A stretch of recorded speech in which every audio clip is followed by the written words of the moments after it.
Isang nakakagulat na pag-aresto, haharap si Duterte sa ICC. Gulat na gulat ang buong mundo nang maaresto si Rodrigo Duterte, ang dating palabang Pangulo ng Pilipinas sa Netherlands.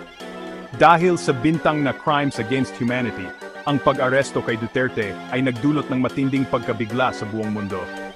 Ang kanyang kilalang kampanya laban sa droga na inilunsad noong siya ay Pangulo ay matagal nang kinokondena ng mga human rights groups.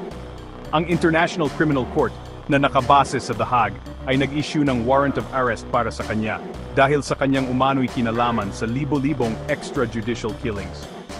Ang pag-aresto kay Duterte ay isang mahalagang pangyayari.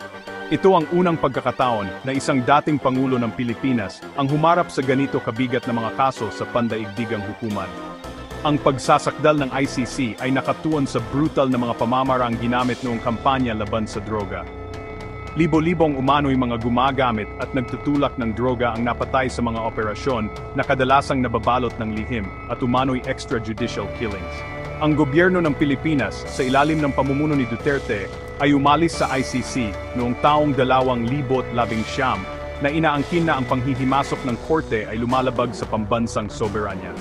Sa kabila ng pag-alis ng Pilipinas, iginiit ng ICC ang jurisdiksyon nito na nangangatwiran na ang mga umano'y krimen ay naganap noong ang Pilipinas ay miyembro pa rin ng korte. Si Duterte, na dating tila hindi mahawakan, ngayon ay nakakulong sa isang selda sa Netherlands habang hinihintay ang kanyang kapalaran. Ang kanyang pag-aresto ay nagtataas ng mahahalagang katanungan tungkol sa kapangyarihan ng pandaigdigang hustisya at ang mga limitasyon ng pambansang soberanya. Mabibigat ang mga kaso laban kay Duterte. Kung mapatunayang nagkasala, maari siyang makulong ng matagal. Ang mundo ay nag-aabang habang nagaganap ang legal na dramang ito na may potensyal na baguhin ang ating pag-unawa sa pananagutan kahit para sa mga pinakamataas na opisyal. Ang pag-aresto kay Duterte ay nagpasiklab ng matinding kontrobersya sa Pilipinas. Tinitingnan ng mga taga-suporta ang mga aksyon ng ICC bilang isang tahasang pag-atake sa soberanya ng Pilipinas, isang damdaming pinalakas ng retorika ni Duterte noong kanyang pagkapangulo.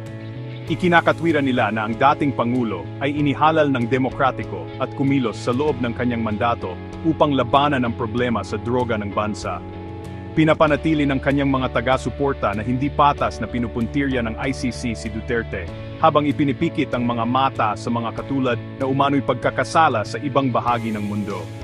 Nagdagdag pa ng gasolina sa apoy ang mga paratang na si Pangulong Ferdinand Marcos Jr., anak ng yumaong diktador na si Ferdinand Marcos Sr., ang nagplano ng pag-aresto kay Duterte para sa kanyang sariling kapakinabangan sa politika. Itinuturo ng mga kritiko ang tiyempo ng pag-aresto na dumating ilang sandali lamang matapos maupo si Marcos Jr. bilang ebidensya ng pakikipagsabwatan ng kanyang administrasyon. Ipinapahiwatig nila na ginagamit ni Marcos Jr. ang ICC para isantabi ang isang makapangyarihang karibal sa politika at pagtibayin ang kanyang sariling kapangyarihan. Mariin ay tinanggi ng gobyerno ni Marcos ang mga paratang na ito na iginiit na ang pag-aresto kay Duterte ay usapin lamang ng ICC.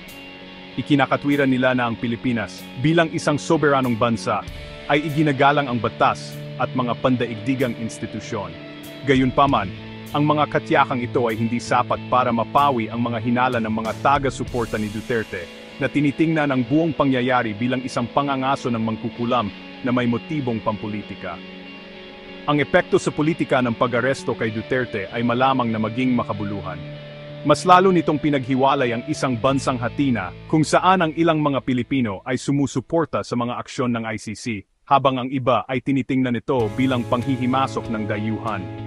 Pinilay din ng kaso ang relasyon sa pagitan ng Pilipinas at Netherlands, kung saan binawi ng Maynila ang embahador nito mula sa The Hague bilang protesta. Habang nagpapatuloy ang mga legal at political na labanan, si Duterte ay nakakulong sa isang selda sa ICC Detention Center sa The Hague. Ang pasilidad na kilala sa makataong kondisyon nito ay ibang-iba sa siksikan at kadalasang brutal na mga bilangguan na matatagpuan sa maraming bahagi ng mundo. Ang mga araw ni Duterte ay nakaayos sa isang mahigpit na gawain. Mayroon siyang access sa legal counsel, medical na pangangalaga, at mga recreational facility. Sa kabila ng mga kaginhawahang ito, ang buhay sa detensyon ay walang dudang ibang-iba sa kalayaan at kapangyarihang dati niyang tinatamasa bilang Pangulo. Ang bigat ng mga kaso laban sa kanya at ang kawalan ng katiyakan sa kanyang kinabukasan ay bumibigat sa tumatandang malakas na tao.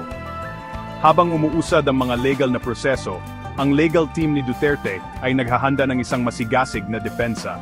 Plano nilang hamunin ang jurisdiksyon ng ICC na nangangatwiran na ang korte ay walang karapatang litisin ang isang dating pinuno ng Estado.